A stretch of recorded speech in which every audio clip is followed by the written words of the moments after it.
તો મને એમ થયું કે લાવ હું લોકો જોડે શેર કરું. એટલે આજે છે ને વડ સાવિત્રીનું વ્રત છે. તો હું પૂજા કરવા ગઈ ને એટલે પૂજાની થોડીક વાર હતી. એટલે હું ત્યાં રાહ જોઈને બેઠેલી હતી. ત્યાં 2-3 જણા બીજા માસી લોકો જે બેઠા છે, આમ એજ હતી થોડીક 40-45 જેવી, એવા માસી બેઠેલા હતા. તો એમાં એક માસી કે શાંતિથી પૂજા કરશું, એમ કે ક્યાં એવી કાંઈ ઉતાવળ છે, આજ ક્યાં ખાવું પીવું છે એમ.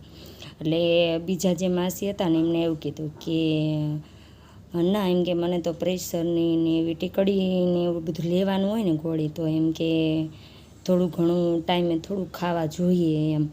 એટલે એલા માસી કે કેમ કે તું આજે વડ સાવિત્રીનું વ્રત રહી અને ખાય એમ. એટલે ઓલા માસી કે એમ કે ખાવાનું એટલે હું ખાલી કેરી ખાઈને જ રહું છું એમ, પણ એમ કે ધરાઈને ખાવું તો ખરા ને. એટલે જે બીજા માસી હતા ને એમને શું કીધું, એ કે આજ ધરાઈને થોડું ખાવાનું હોય, એમ કે ધરાઈને ખાઈને રહીએ તો વ્રત શું રહ્યા કહેવાય એમ. હું તો કે એક જ કેરી ખાઈ અને આખો દિવસનો ઉપવાસ કરું એમ. એટલે ઓલા માસી જે બીજા માસી હતા ને એમને એમ કીધું કે ના, મારેથી તો એવી રીતથી ન રહેવાય એમ. એટલે હું તો એમ કે જેટલી કેરી ખવાય ને એટલી ખાઈ લઉં, પણ પેટ ભરીને ખાઈ લઉં એમ.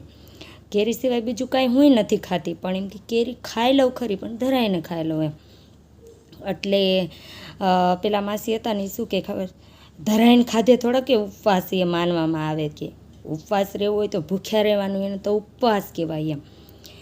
એટલે મને એમ થયું મનમાં કે એવું થોડું છે કે ઉપવાસ રહીએ તો ભૂખ્યું જ રહે. મોટી મોટી વ્યાસપીઠ ઉપરથી કહેવામાં આવે છે કે તમે ઉપવાસનો વ્યાસપીઠ ઉપર એ લોકોએ બી વાંચ્યું છે ત્યારે કહેતા હશે ને કે તમે ભૂખ્યા ન રહી શકો તો તમે એક ટાઈમ ખાઈને બી ઉપવાસ કરી શકો, પણ ઉપવાસ કરો એમ.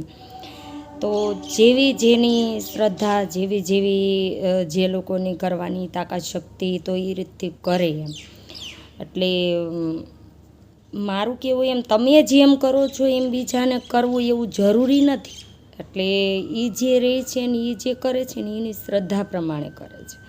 એટલે તમારે એવી કોઈના પર થોભાય નહીં કે એક જ ખાઈને રહેવાય તો જ વ્રત કહેવાય ને, નતો તો વ્રત સૂર્યા કહેવાય ને, ખાઈ પીને રહેવાનું વ્રતનો કોઈ મતલબ નથી ને, એવું કાંઈ નથી. તમે તમારી શ્રદ્ધા પ્રમાણે રહો. બધાનો શ્રદ્ધાનો વિષય છે, બધા પોતાની શ્રદ્ધા પ્રમાણે વ્રત કરતા જ હોય છે. એટલે જે જેવી રીતથી રહે છે એને એવી રીતથી રહેવા દો, અને તમે તમારી રીતથી રહો. પણ તમારી જે એ છે કોઈ પર થોભવી ન જોઈએ. એટલે મને થયું ચાલ